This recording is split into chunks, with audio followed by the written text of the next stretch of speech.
I overheard her tell someone I wasn't needed, so I made sure she was right. I overheard my wife tell her sister that I didn't need to be part of that conversation. The one about our future, our mortgage, whether we'd try for kids again after the miscarriage last year. I was standing in the hallway outside our bedroom. She didn't know I'd come home early from my shift. The door was cracked just enough. Her sister asked if she'd talk to me about seeing the therapist. My wife laughed. Not a real laugh, the kind you make when you're dismissing something. He wouldn't get it, she said. He's not really involved in the bigger picture anymore. I stood there for maybe 30 seconds. Then I turned around and went back downstairs. I didn't slam doors, didn't yell. I just started moving. Here's the thing about being told you're not essential. You start to believe it. And once you believe it, you stop trying to prove otherwise. We'd been together for 8 years, married for 5. I thought we were solid. Not perfect, nobody is, but solid. We had routines. Friday nights at the local bar, where we'd split nachos and argue about which 90s movie was the best. Sunday mornings at the farmer's market, where she'd buy flowers she never remembered to water. Small things that felt like they mattered. But after the miscarriage, something shifted. She pulled away. I gave her space because that's what everyone said to do. Let her grieve in her own way. So I did. I worked extra shifts at the warehouse. I kept the house clean. I cooked meals she barely touched. I didn't push. Apparently, that was the wrong move. She started spending more time with her sister, more time at her mother's place across town. She'd come home late and go straight to the guest room. When I asked if we could talk, she'd say she was tired. Too tired. Always too tired. I stopped asking after the 4th time she looked at me like I was bothering her. And then I heard her say I wasn't needed. Those words did something to me. They confirmed what I'd been afraid to admit for months. I'd become furniture in my own marriage. Present but invisible. There but not there. I didn't make a scene. I just started preparing. I opened a new bank account the next day at a branch on the other side of town. Transferred half of our savings. My half, technically, since I'd been the one working doubles while she took a leave from her job to figure things out. I called my buddy who manages rental properties downtown. He had a decent 1-bedroom above a coffee shop that smelled like burnt espresso and ambition. I signed the lease that week.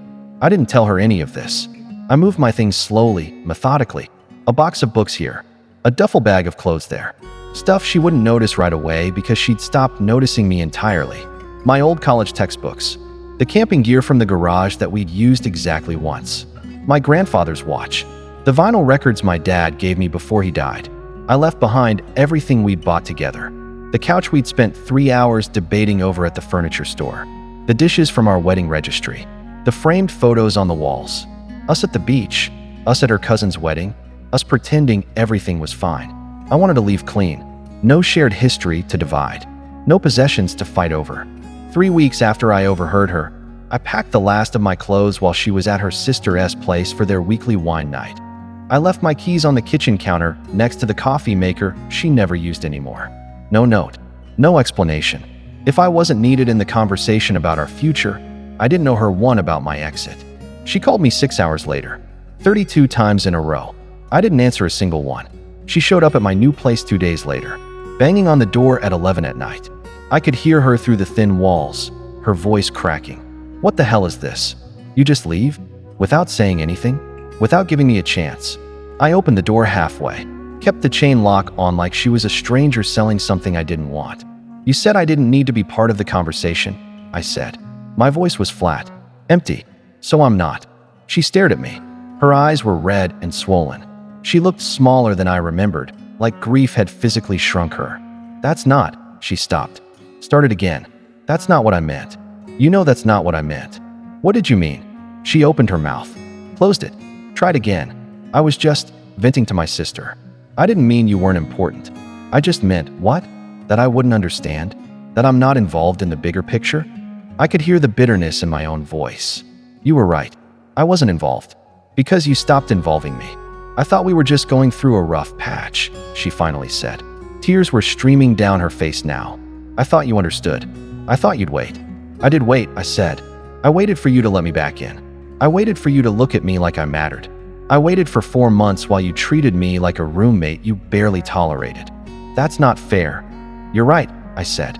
It's not. I closed the door. She stood out there crying for 20 minutes before she finally left. She kept calling, texting paragraphs at 2 in the morning, showing up at my work during my lunch break. Her sister came by once with her arms crossed and told me I was being cruel, that my wife was falling apart, that I owed her a real conversation, a real chance to explain. I asked her if she remembered that phone call, the one where she told my wife that I wouldn't get it. She went pale, didn't say anything after that, just turned around and left. My wife sent me an email a week later, long rambling, single-spaced like she was afraid she'd run out of time. She apologized for shutting me out, said she didn't realize how far apart we drifted until I was gone, said the miscarriage broke something in her and she didn't know how to let me help fix it, said she wanted to go to therapy, start over, rebuild what we'd lost. I read it 3 times, each time looking for something that would change my mind. Then I deleted it and blocked her email address. The thing that keeps me up at night isn't guilt. It's the question I can't answer. Was I wrong? Did I give up too easily? Should I have fought harder, forced the conversation she clearly didn't want to have? Should I have dragged her to therapy kicking and screaming? Or was I supposed to keep waiting in the hallway like a ghost while she decided if I was worth including in her life? I replay that moment sometimes. Me standing in the hallway, her voice floating through the crack in the door. He's not really involved in the bigger picture anymore. Maybe I should have walked in right then, confronted her, made her explain what that meant. But I think I already knew, and I think she did too. Community comments you/ghost in the walls, 2.4K upvotes you weren't wrong. She made you feel invisible, and you just made it official. People didn't get to freeze you out for months, and then act shocked when you stopped trying to thaw the door. She had weeks to notice you pulling away, packing boxes, disappearing piece by piece. She didn't. That tells you everything you need to know. You/bitter truth bomb, 1.8K upvotes. Unpopular opinion, you're both idiots. She shut down after trauma, which is completely normal. You bailed instead of forcing the hard conversation. Yeah, what she said sucked, but you didn't even try to tell her how you felt before you ghosted your own marriage. You heard one conversation and nuked everything. Everyone sucks here. You/single dad survivor, 3.1K upvotes. I did the same thing 5 years ago. My ex told her friends I was just going through the motions. I was, because she'd stopped making me feel like I was part of her life. I left. She begged for 6 months. I stayed firm. Now, I'm remarried to someone who actually talks to me. My ex still texts every few months asking if I ever think about what we threw away. Brother, you didn't throw anything away. She did. You just stopped pretending to catch it. You/therapy is expensive, 987 upvotes. This whole thing reads like 2 people who forgot how to communicate and chose different kinds of silence. OP, you heard one conversation and made a unilateral decision to end your marriage. Your wife pushed you away without realizing how far you'd gone. You both needed professional help months before any of this happened.